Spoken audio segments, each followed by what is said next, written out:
हाँ तो चलिए जी, आज हम आप लोगों को पढ़ाने जा रहे हैं बहुत ही इंपॉर्टेंट वीवीआई बोर्ड मॉडल, जिसका नाम है विद्युत मोटर जौन सा हवा ववा खा लो पंखा चला के। तो बहुत ही इंपॉर्टेंट है, इसलिए इस चैप्टर का पांचवा चैप्टर का है विद्युत धारा का चुंबकीय प्रभाव में का है। ठीक है जी, तो उसमें हम समझेंगे इस विद्युत मोटर के बारे में, कैसे उसका फोटो बनेगा। फोटो तो आप लोग किताब में से भी बना सकते हैं, लेकिन कैसे काम करता है, उसका क्रिया विधि क्या होता है समझेंगे। तो चलिए जी, हेडिंग डालिए आप लोग विद्युत मोटर।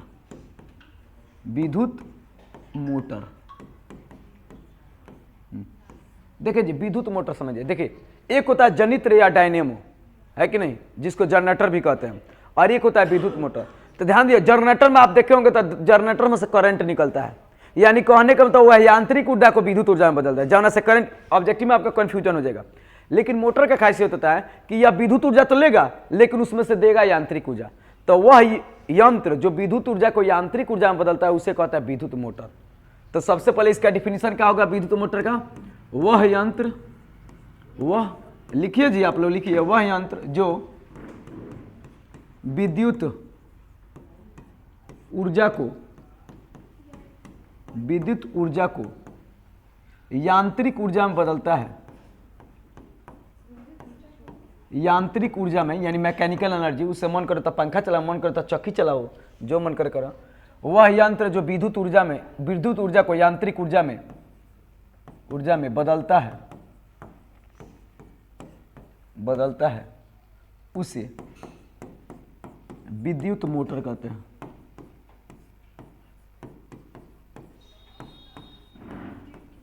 उसे विद्युत मोटर कहते हैं। किसी को दिक्कत? तो वह यंत्र जो विद्युत ऊर्जा को यांत्रिक ऊर्जा में बदलता है, उसे क्या कहते हैं जी? विद्युत मोटर। याद रखिए, मोटर से करंट ना मरेला, जनरेटर से करंट निकलता तब वो यांत्रिक ऊर्जा को विद्युत ऊर्जा में बुझेगा। तो ये कंफ्यूजन होना नहीं चाहिए ऑब्जेक्टिव में, आपको बार बार पकड़ते हैं। ऑब्जेक्टिव एक नंबर पूछ देता है कभी कभी कि विद्युत ऊर्जा क्या होता, विद्युत मोटर होता है यांत्रिक ऊर्जा को विद्युत ऊर्जा में, विद्युत ऊर्जा की यांत्रिक ऊर्जा में, दोनों इनमें से कोई नहीं, ऐसे ऑप्शन आपको दे देगा। ठीक है, तो याद रखिएगा आप लोग, कोई दिक्कत? क्योंकि मोटर से आप देखें करंट मारता है, नहीं करंट नहीं मारता, तो इसका मतलब वो यांत्रिक ऊर्जा में बदलेगा विद्युत को। विद्युत धारा खुद लेता है, यांत्रिक ऊर्जा देता है। लेकिन जो जनरेटर होता है यानी जनित्र होता है, वो क्या करता है कि यांत्रिक ऊर्जा को ही विद्युत ऊर्जा में देता है। बात समझे? विद्युत मोटर हो गया। चलिए अब हेडिंग डालिए बनावट। जो लोग भी देख रहे हैं वीडियो लिख लीजिए, अगला हेडिंग डालिए बनावट। हेडिंग डालिए बनावट, विद्युत मोटर का बनावट, विद्युत मोटर का बनावट। हेडिंग डालिए बनावट।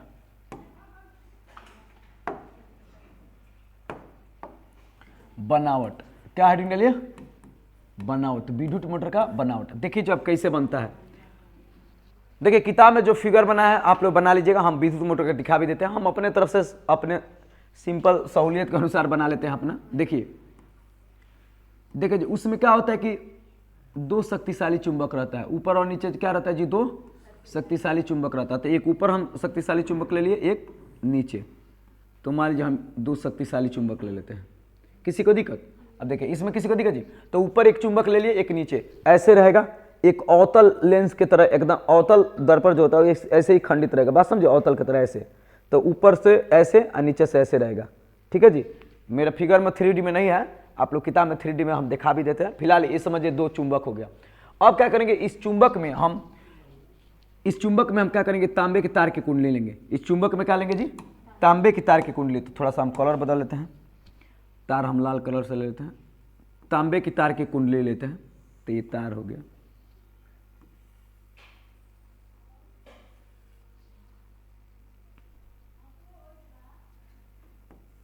ये हम तांबे की तार की कुंडली ले लेते हैं।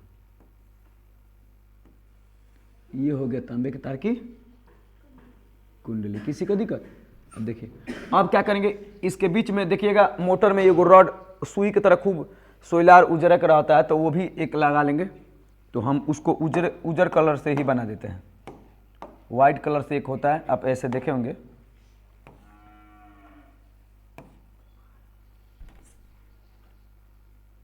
ऐसे आप बीच में देखे होंगे।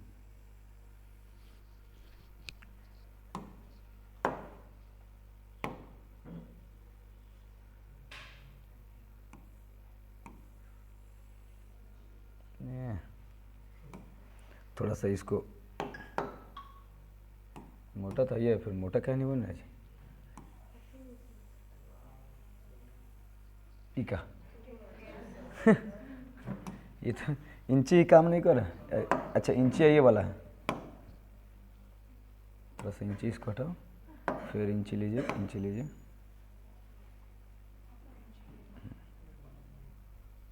थोड़ा सा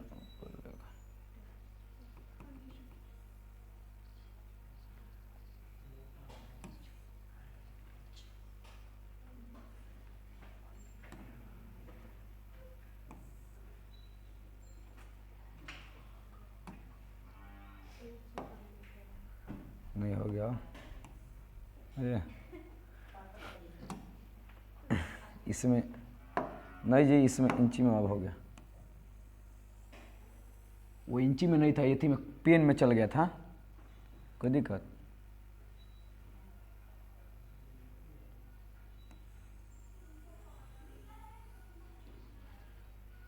चलिए हो गया।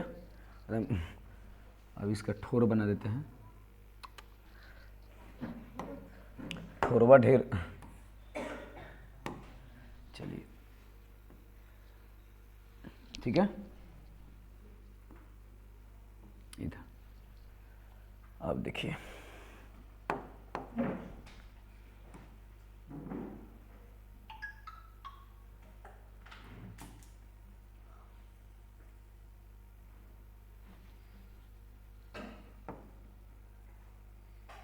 हो गया।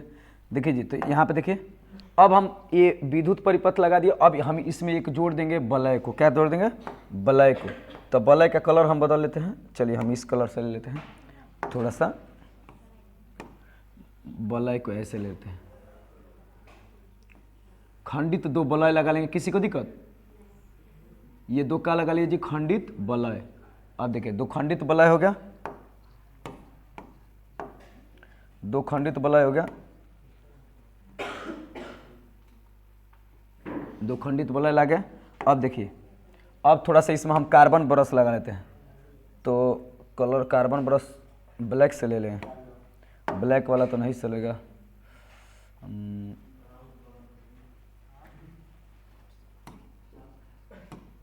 इसमें ये कलर ले लेते हैं, ये चलिए जो भी हो, मान लीजिए हम इस कलर से ले लेते हैं, कार्बन ब्रश दो।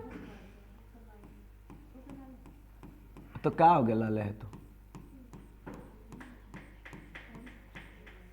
चुप रहे बाबू।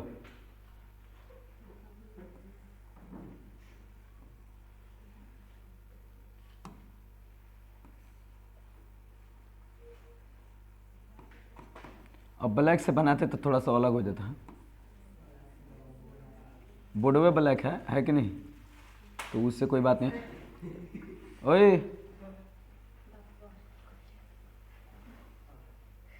कुछ चाहिए का? देने के आता है हमको बढ़िया से, कुछ चाहिएगा तो बता दीजिए, घटा होगा तो बता दीजिएगा। लो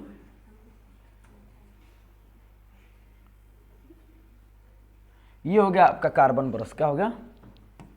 कार्बन ब्रश हो गया। देखिए ये कार्बन ब्रश हो गया। अब चलिए हम इससे विद्युत परिपथ को जोड़ते हैं। चलिए विद्युत परिपथ जोड़ दी। यहाँ पे स्विच के लिए हम मान लीजिए यहाँ पे ऐसा स्विच लगा दें,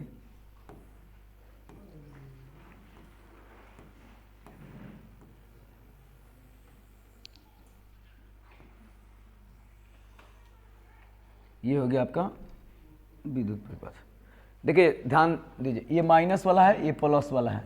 अब देखिए सब कोई शांत रहिए। देखिए अब इसमें देखिए, अब थोड़ा सा हम समझते हैं कि क्या होता है। ये हम इसका बना दिए हैं कैसे, अब इसमें क्या क्या होता है वो बताएंगे। यहाँ पे हो गया स्विच, यहाँ पे क्या हो गया? स्विच। तो यहाँ पे एस लिख दिया होगा स्विच। अब समझिए इसको हम लोग कहते हैं क्या? Carbon brush. क्या कहते हैं? कार्बन ब्रश, या ब्रूस भी लिख देगा तो ब्रश हम लिख देते, कार्बन ब्रश लिख देंगे। इसको हम लोग कहते हैं वलय, खंडित वलय। क्या होता है जी? खंडित वलय है, खंडित वलय। ये दोनों तरफ रहेगा, इधर भी रहेगा, दिखाई नहीं दे रहा है। ये मान लीजिए ये इस तरह घूम रहा है ऐसे, बात समझे? तो घूर्णन कर रहा है। अब देखिए ए बी और इसको सी डी। जब हम जानते हैं कि इधर इसको कहते हैं B1 तो प्लस B1, इसको करते हैं, इसको B2 से सूत्र करते हैं -B2, क्योंकि इधर प्लस धारा आएगा, यहाँ से धारा प्लस वाला निकलेगा, कोई दिक्कत। तो ये मान लीजिए धारा आया, धारा आएगा तो इससे ऐसे जाएगा, आ जाएगा कि नहीं, ऐसे धारा गया, ऐसे धारा, तो इधर से आया और इधर से गया, तो ये मान लीजिए धारा इधर चला गया, किसी को दिक्कत। तो ये धारा, अब देखिए इसको लिखते कैसे हैं बनावट में, ये हो गया इसका फिगर। अब बनावट में लिखते क्या है, ये जो कार्बन वर्ष एक खंडित वलय किससे बना होता है जी, पीतल का। किसका बनाता है, पीतल का खंडित वलय बनाता है। किसका बनाता है, पीतल का। अब चलिए अब हम इसको बताते हैं कैसे। ये दो ये लगाएं, ये क्या है, चुंबक है, क्या जी, चुंबक, शक्तिशाली चुंबक है। तो अब देखिए अब इसका बनावट में लिखते क्या है, लिखते हैं कि, चलिए आप लोग लिखिए, लिखना भी शुरू करिए, लिख भी लीजिए, उसके बाद समझाते भी रहते हैं। जो लोग देख रहे हैं वीडियो वो भी लिखे। सबसे पहले क्या लिखेंगे, देखिए इसमें 2 चुंबक लगाया कि नहीं, तो सबसे पहले लिखते हैं, लिखिए विद्युत मोटर में, बनावट में लिखिए विद्युत मोटर में 2 शक्तिशाली चुंबक, विद्युत मोटर में 2 शक्तिशाली चुंबक लगा होता है, विद्युत मोटर में 2 शक्तिशाली चुंबक लगा होता है, विद्युत मोटर में 2 शक्तिशाली चुंबक लगा होता है, विद्युत मोटर में 2 शक्तिशाली चुंबक लगा होता है। किसी को दिक्कत जी, विद्युत मोटर में 2, देखिए ये वाला ऊपर हरियर का 2 दिखाई दे रहा है, वो शक्तिशाली चुंबक लगा होता है, इसमें किसी को दिक्कत। उसके बाद देखिए जी, इसमें देखिए ये तार की कुंडली है कि नहीं जी, ये तार की कुंडली ऐसा लगा है, लाल वाला तार की कुंडली, और बीच में एगो पाइप की तरह लगा है। तो इन सबको एक साथ कहते हैं आर्मेचर। क्या कहते हैं, आर्मेचर। इसको क्या कहते हैं, आर्मेचर। तो लिखिए आगे उसमें लिखिए, फिर एक बार सुन लीजिए कि विद्युत मोटर में 2 शक्तिशाली चुंबक लगा होता है, तथा उसके बीच एक तांबे के तार की कुंडली होती है, तथा उसके बीच एक तांबे की तार की कुंडली होती है, तथा उसके बीच एक तांबे की तार की कुंडली होती है, तथा उसके बीच एक तांबे की तार की कुंडली होती है, जिसे आर्मेचर कहते हैं, जिसे आर्मेचर कहते हैं। तथा उसके बीच एक तांबे की तार की कुंडली होती है, जिसे आर्मेचर कहते हैं, तथा उसके बीच एक तांबे की तार की कुंडली होती है, जिसे आर्मेचर कहते हैं, जिसे आर्मेचर कहते हैं। जिससे 2 खंडित वलय, जिससे 2 खंडित वलय, देखिए यहाँ पे जिससे 2 खंडित वलय, कहीं इसको C1 C2 भी लिख देता है, तो अभी नाम नहीं लिखे हैं तो वैसे 2 खंडित वलय, जिससे 2 खंडित वलय दोनों तरफ, जिससे 2 खंडित वलय दोनों तरफ, इधर भी है उधर भी होता है, लेकिन उधर का फिगर में नहीं है, जिससे 2 खंडित वलय दोनों तरफ जुड़े होते हैं, जिसमें 2 खंडित वलय दोनों तरफ जुड़े होते हैं, जिसमें 2 खंडित वलय दोनों तरफ जुड़े होते हैं, जिससे 2 खंडित वलय दोनों तरफ जुड़े होते हैं, तथा उससे तथा उससे तथा उससे तथा उससे तथा उससे 2 कार्बन ब्रश B1 और B2, तथा उससे 2 कार्बन ब्रश B1 तथा B2, तथा उससे 2 कार्बन ब्रश B1 तथा B2, तथा उससे 2 कार्बन ब्रश B1 तथा B2 जुड़ा होता है, तथा उससे 2 कार्बन ब्रश B1 तथा B2 जुड़ा होता है। किसी को दिक्कत जी,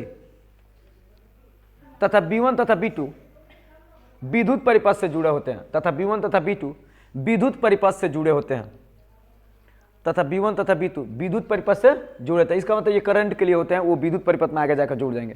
तथा B1 तथा B2 विद्युत परिपथ से जुड़े होते हैं, जैसा कि चित्र में दर्शाया गया। ये चित्र ऊपर बनाना है और उसके बाद इसके नीचे ये बात लिखना है, जैसा कि चित्र में दर्शाया गया है, जैसा कि चित्र में दर्शाया गया है, जैसा कि चित्र में दर्शाया गया है, जैसा कि चित्र में दर्शाया गया है।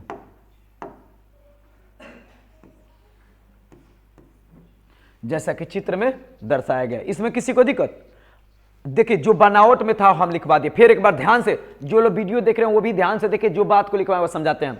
इसमें 2 शक्तिशाली चुंबक ऊपर नीचे लगा होता है, किसी को दिक्कत। शिवा में इधर ध्यान दो, बैल गणास कहीं का। देखिए इसमें 2 शक्तिशाली चुंबक, एगो चुंबक ऊपर एगो चुंबक नीचे, तो इसमें लिखा है 2 शक्तिशाली चुंबक ऊपर और नीचे लगे होते हैं, किसी को दिक्कत। तथा इसके बीच एक तांबे की तार की कुंडली होती है, ये लाल वाला तांबे की तार की क्या है, कुंडली होती है। जिसे हम क्या कहते हैं, आर्मेचर कहते हैं, जिसे क्या कहते हैं जी, आर्मेचर कहते हैं। वो बात लिखवाएंगे, किसी को दिक्कत, जो दो खंडित वलय, जो क्या, दो खंडित वलय से जुड़ा होता है, जो दो खंडित वलय से दोनों तरफ क्या होता है, जुड़ा होता है, जो B1 तथा B2, किससे, B1 तथा B2 कार्बन वलय से क्या कहते हैं, हल्के स्पर्श करते हैं या जुड़े होते हैं। इतना बात हम लिखवाएं। तथा ये B1 और B2 किससे जुड़े होते हैं, विद्युत परिपथ से। यानी कहने को होता है आगे चल के तार उसमें से निकला होगा, वही जाके करंट देने के लिए काम आएगा। बात समझ गए। इसमें किसी को दिक्कत, जैसा कि चित्र में दर्शाया गया, नीचे लिखवा देंगे, जो चित्र में है वही लिखवाएं। इसमें किसी को दिक्कत, ये था आपका क्या जी, बनावट, कैसे बना। तो कैसे बना, तो बात समझ गए। दो शक्तिशाली चुंबकों, इसमें विद्युत परिपथ रहेगा, जिससे क्या कहेंगे, आर्मेचर कहेंगे। वो आर्मेचर जाके आगे दो खंडित वलय से जुड़ा होगा, जो खंडित वलय B1 और B2 दो कार्बन ब्रूस से जुड़ा होगा। किसी को दिक्कत, यही बनावट में लिखेंगे, अपने भाषा में भी आप लिख सकते हैं। किसी को दिक्कत। अगला हेडिंग डालिए, क्या, क्रिया विधि, कैसे कार्य करता है। बाद में लास्ट में बना लीजिएगा। अब क्रिया विधि लिख लीजिए, बाद में आपको बनाने का समय देंगे। अब वीडियो में बनाने के लिए थोड़े समय देंगे। हेडिंग डाले क्रिया विधि, हेडिंग डाले क्रिया विधि, यानी ये कैसे कार्य करता है, क्रिया विधि। देखिए जी, सबको ध्यान दीजिए, क्रिया विधि, सबको ध्यान दीजिए। जैसे ही हम विद्युत धारा स्विच को ऑन करेंगे तो क्रिया विधि, यानी इस आर्मेचर में विद्युत धारा जाएगी कि नहीं, तो जैसे ही आर्मेचर में विद्युत धारा प्रवाहित करेगा तो चुंबक के कारण चुंबकीय क्षेत्र उत्पन्न होगा। चुंबक के कारण क्या होगा, चुंबकीय क्षेत्र उत्पन्न होगा। और जैसे ही चुंबकीय क्षेत्र उत्पन्न होगा तो इस आर्मेचर पर बल लगेगा। आर्मेचर पर क्या लगेगा, बल, क्या लगेगा जी, बल। विपरीत और क्या लगेगा, समान लगेगा। विपरीत यानी समान और बराबर, इस पे क्या लगेगा जी, बल लगेगा। जैसे ही आर्मेचर विद्युत धारा जाएगा तो इसमें चुंबकीय क्षेत्र उत्पन्न हो जाएगा, और इस आर्मेचर पर क्या लगेगा, बल। बल जो लगेगा वो विपरीत लगेगा और बराबर लगेगा। विपरीत इसलिए तभी ना वो नाचेगा, क्योंकि एक ही तरफ से पता चले करे तो एक ही तरह रह जाएगा। बात समझिए। तो इसमें इस आर्मेचर पर मान लीजिए बल लगेगा, तो इसमें बल लगाएंगे तो एगो ऐसे, तो एगो पीछे से ऐसे करेंगे, तभी ना ये घूर्णन करने लगा। जैसे ही इसमें चुंबकीय क्षेत्र का इस पर बल लगे, आर्मेचर गति घूर्णन करना स्टार्ट कर देगा। घूर्णन यानी घूमना स्टार्ट कर देगा। उसके बाद क्या होगा कि आधे घूर्णन के बाद, यानी आधा जैसे घूमेगा तो नीचे वाला CD भुजा कहाँ चल जाएगा, ऊपर AB के पास, और AB कहाँ चल जाएगा, नीचे। ऐसे घूमेगा तो होगा कि नहीं जी, अरे बात समझ रहे कि नहीं। और ये खंडित वलय भी नीचे वाला ऊपर चल जाएगा, ऊपर वाला नीचे। और इसका खासियत होता है खंडित वलय का, ये धारा जो प्रवाहित होता है उसके दिशा को बदलने नहीं देता है, क्योंकि धारा की दिशा बदला, जैसे ही विद्युत धारा की दिशा का बदला, ये पता चलेगा कभी हैंग घूम रहा है तो कभी हैंग घूम रहा है, धारा की दिशा का बदलेगा। तो बात समझे कि नहीं। तो ये जो लगता है खंडित वलय, धारा की दिशा को बदलने नहीं देता है। और धारा की दिशा जब नहीं बदलता तो आर्मेचर किस दिशा में, एक ही दिशा में गति करेगा, या तो वो तो वामावर्त करेगा या दक्षिणावर्त। बात समझे कि नहीं। या तो वामावर्त माने या तो लातरा का और घूमी या दहिना का और घूमी। बात समझे कि नहीं, लेकिन एक ही तरफ करेगा। ये खंडित वलय उसको दिशा, विद्युत धारा की दिशा को बदलने नहीं देंगे, क्योंकि अब हम कहेंगे विद्युत धारा की दिशा बदलेगा तो पता चलेगा कि हैने चौकी पर चढ़ा दिया पट्टा, हैने चढ़ा था, अब लगा हैने करने, तो पता चलेगा चौकी में से जो ये थी तो सब फूट फाट के खत्म हो गया। बात समझे कि नहीं। कोई चीज़ है कि आप पट्टा चढ़ा कर उधर भेज रहे हैं, पता चला कि हैंगे गया, कुछ उधर गया, फिर हैंगा चलने लगा, फिर आ गया वापस। बात समझे कि नहीं। तो ये होता है, इसका ये होता है क्रिया विधि। किसी को दिक्कत, तो ऐसे कार्य करता है। और उसके बाद ये हम बताए थे कि ये ऐसी होती है जो विद्युत धारा को किसमें बदलता है, यांत्रिक ऊर्जा में। विद्युत ऊर्जा को किसमें बदलता है, यांत्रिक ऊर्जा में। और इसी में क्या करते हैं कि हम पुलियो उलियो लगा के, या तो मन करता था पंखा, अगर मन करेगा तो इससे पंखा चला लेंगे, मन करेगा तो इससे क्या कर चलाएंगे, आटा पीसने वाला मशीन बना लेंगे। जो भी आटा नहीं, गेहूँ पीसने वाला मशीन बना लेंगे। बात समझ रहे कि नहीं। तो वही पर तू लोग बोलेगा। इसमें किसी को देता क्रिया विधि में लिखिए, जब आर्मेचर में विद्युत धारा प्रवाहित की जाती है, जब आर्मेचर में विद्युत धारा प्रवाहित की जाती है, जब आर्मेचर में विद्युत धारा प्रवाहित की जाती है, जब आर्मेचर में विद्युत धारा प्रवाहित की जाती है तो चुंबक के चुंबकीय क्षेत्र के कारण, जब आर्मेचर में विद्युत धारा प्रवाहित की जाती है तो चुंबक के चुंबकीय क्षेत्र के कारण, जब आर्मेचर में विद्युत धारा प्रवाहित की जाती है तो चुंबक के चुंबकीय क्षेत्र के कारण, जब आर्मेचर में विद्युत धारा प्रवाहित की जाती है तो चुंबक के चुंबकीय क्षेत्र के कारण आर्मेचर पर समान और विपरीत बल लगता है। चुंबक के चुंबकीय क्षेत्र के कारण आर्मेचर पर समान और विपरीत बल लगता है। समान माने बराबर, समान और विपरीत बल लगता है। चुंबक के चुंबकीय क्षेत्र के कारण आर्मेचर पर समान और विपरीत बल लगता है। चुंबक के चुंबकीय क्षेत्र के कारण समान और विपरीत बल लगता है। चुंबक के चुंबकीय क्षेत्र के कारण आर्मेचर पर समान और विपरीत बल लगता है, जिससे कि आर्मेचर घूर्णन करने लगता है। घूर्णन माने नाचने लगता है, जिससे कि आर्मेचर घूर्णन करने लगता है, जिससे कि आर्मेचर घूर्णन करने लगता है। घूर्णन लिखिए ना, घूर्णन करने लगता है, जिससे कि आर्मेचर घूर्णन करने लगता है, जिससे कि आर्मेचर घूर्णन करने लगता है, जिससे कि आर्मेचर घूर्णन करने लगता है। हो गया जी, जिससे कि आर्मेचर घूर्णन करने लगता है। इसमें किसी को दिक्कत जी? आधे घूर्णन के बाद, आधे घूर्णन के बाद, आधे घूर्णन के बाद, आधे घूर्णन के बाद सीडी भुजा ऊपर, आधे घूर्णन के बाद सीडी भुजा ऊपर, आधे घूर्णन के बाद सीडी भुजा ऊपर, आधे घूर्णन के बाद सीडी भुजा ऊपर तथा ए बी भुजा नीचे चली आती है। आधे घूर्णन के बाद सीडी भुजा ऊपर तथा ए बी भुजा नीचे चली आती है। आधे घूर्णन के बाद सीडी भुजा ऊपर तथा ए बी भुजा नीचे चली आती है, नीचे चली आती है तथा खंडित बलय भी, तथा खंडित बलय भी, तथा खंडित बलय भी अपने स्थान को परिवर्तित कर देते हैं, परिवर्तित यानी बदल देते हैं, तथा खंडित बलय भी अपने स्थान को परिवर्तित कर देते हैं, तथा खंडित बलय भी अपने स्थान को परिवर्तित कर देते हैं, तथा खंडित बलय भी अपने स्थान को परिवर्तित कर देते हैं, तथा खंडित बलय भी अपने स्थान को परिवर्तित कर देते हैं, जिससे कि विद्युत धारा की दिशा नहीं बदलती है, जिससे कि विद्युत धारा की दिशा नहीं बदलती है, जिससे कि विद्युत धारा की दिशा नहीं बदलती है और वह एक ही दिशा में गति करते रहती है, और वह एक ही दिशा में गति करती रहती है, और वह एक ही दिशा में गति करती रहती है। किसी को दिक्कत जी? और एक ही दिशा में क्या करते रहती है? गति करते रहती है। इस प्रकार आप लोग का विद्युत मोटर हो गया खत्म। विद्युत मोटर में यही था सिद्धांत इसका, यही सब आपका क्रिया विधि हो गया। किसी को दिक्कत जी? फिर एक बार सब कोई ध्यान से देखिए, सबको इधर देखिए, लिख लिए सबको देखिए। हम बोले कि इसमें जैसे ही विद्युत धारा करेंगे तो ये आर्मेचर में आ जाएगा, ये चुंबक के कारण चुंबकीय क्षेत्र उत्पन्न हो जाएगा और लगेगा ये नाचने। तो नाचेगा तो आधा भाव और नाचेगा, यानी कहने का मतलब कोई चीज मान लीजिए ऐसे तो नाचेगा तो हई वाला नीचे हई वाला ऊपर जाएगा कि नहीं, तो हई वाला सीडी चल जाएगा ए बी की जगह पे, ए बी वाला सीडी का। तो लिखवाए होंगे कि घूर्णन के बाद सीडी चल जाता है ऊपर, ए बी कहाँ चल जाता है? नीचे। और उसके बाद हम बताएं कि ये इसका भी स्थान क्या हो जाता है? बदल जाता है, जिसके चलते कि धारा की दिशा ना बदले, क्योंकि माइनस वाला माइनसर है, प्लस वाला प्लसर है, धारा की दिशा ना बदले। और धारा की दिशा नहीं बदलता है, जिसके चलते आर्मेचर क्या करता है? एक ही दिशा में गति करता है, और जब एक ही दिशा में गति करेगा तो कोई भी काम हो जाएगा और उससे हम अपना क्या काम कर लेते हैं। इसमें किसी को दिक्कत? चलिए हम थोड़ा सा आपको विद्युत मोटर दिखा देते हैं, ठीक है? तो विद्युत मोटर, विद्युत मोटर,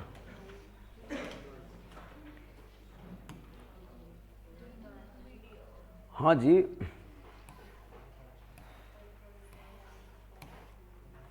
तो सर जी लोग पढ़ाने वाला वीडियो आ गया।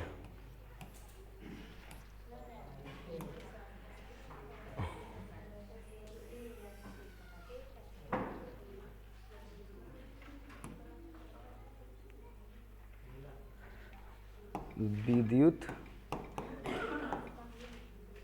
मोटर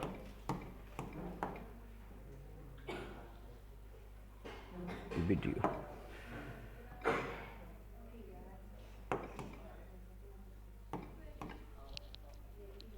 हाँ वीडियो रहेगा तो ठीक रहेगा। कैसे काम करता हूँ आपको दिखाई दे देगा। फर्स्ट वाला ही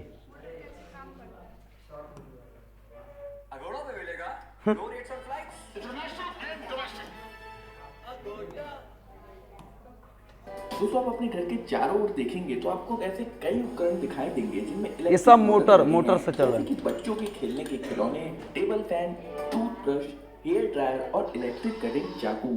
आप इसे चालू करते हैं और किसी तरह ये काम करने लगता है। और ऐसा कैसे? इस वीडियो में हम इलेक्ट्रिसिटी और मैग्नेट यानी कि चुंबक की बेसिक बातें कवर करेंगे और फिर मोटर कैसे काम करता है। देख ले, आइए कुंडली तार का दिखाई दे रहा है। आइए सर्किट से शुरू करते हैं। हमारे पास एक बैटरी है, कुछ वायर हैं और एक ऐसा उपकरण है जो बिजली का उपयोग कर सकता है, जैसे कि एक लाइट बल्ब। इलेक्ट्रिसिटी सर्किट में फ्लो होती रहती है, लेकिन जैसे ही तार टूट जाता है इलेक्ट्रिसिटी बहना बंद हो जाती है और लाइट बल्ब बुझ जाता है। क्योंकि अगर हम चाहते हैं कि सर्किट काम करे तो बस आप इतना याद रखिए कि सर्किट का रास्ता पूरा होना जरूरी है और जरूरत पड़ने पर सर्किट के रास्ते को तोड़ने या जोड़ने के लिए हम स्विच का इस्तेमाल करते हैं। तार से बिजली बह रही है, इसे कन्वेंशनल फ्लो कहा जाता है। अगर हम बैटरी को बाहर निकालते हैं और अलग तरह से काम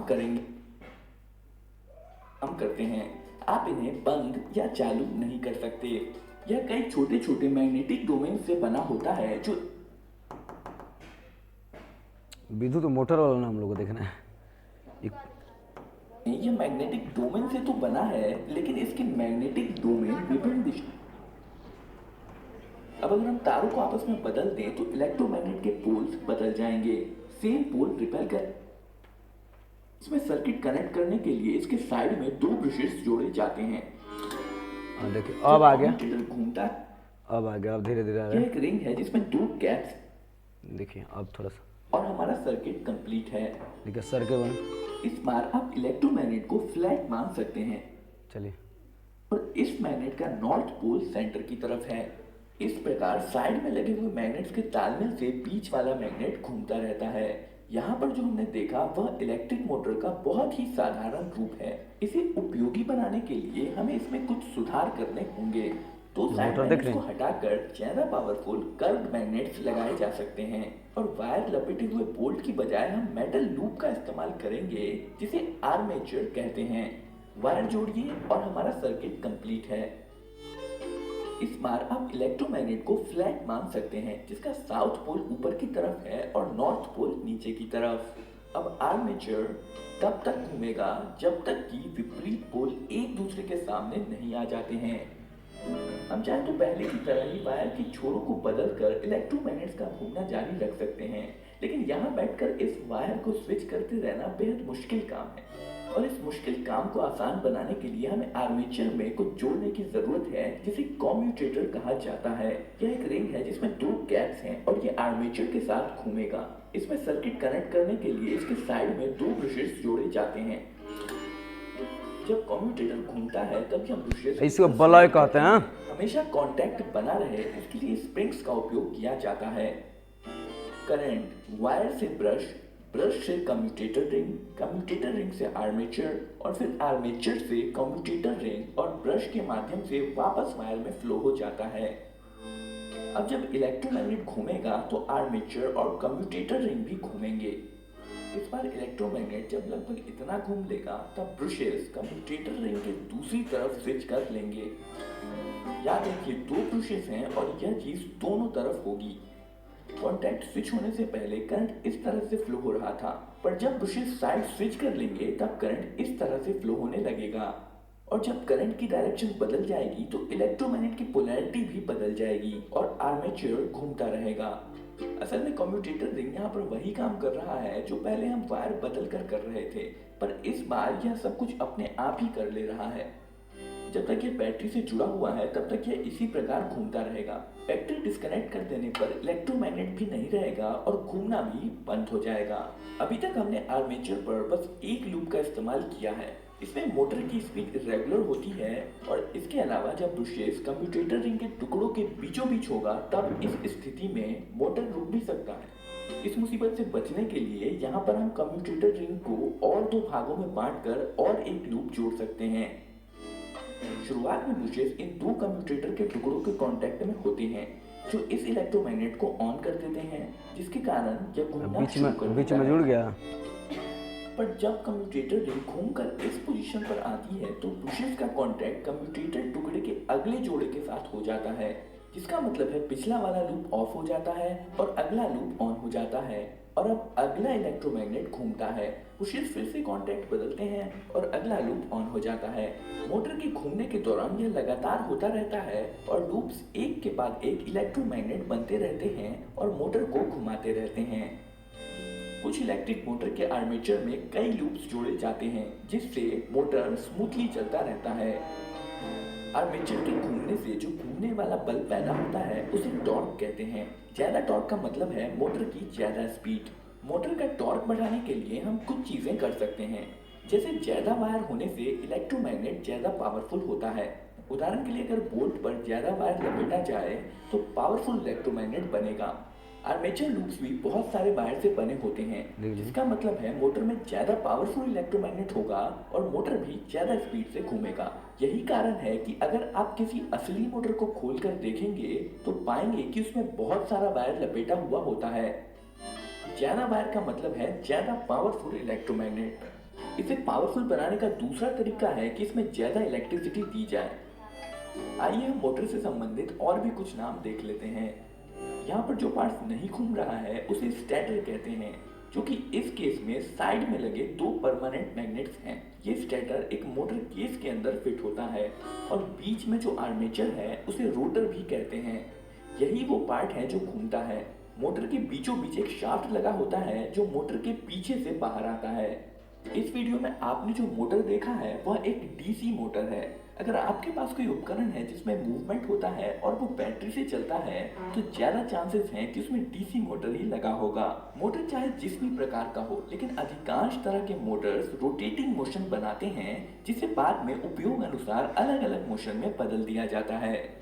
तो ये वीडियो आपको कैसी लगी कमेंट करके जरूर बताइए और वीडियो को लाइक, चैनल को सब्सक्राइब जरूर कर दीजिए। देख लिए और भी। तो ये हो गया आपका मोटर। बात समझ गए? तो आप लोग फिगर उतार लीजिए। हाँ, एक हो गया जी। आप फिगर बना लीजिए। ये हो गया आप, ठीक है तब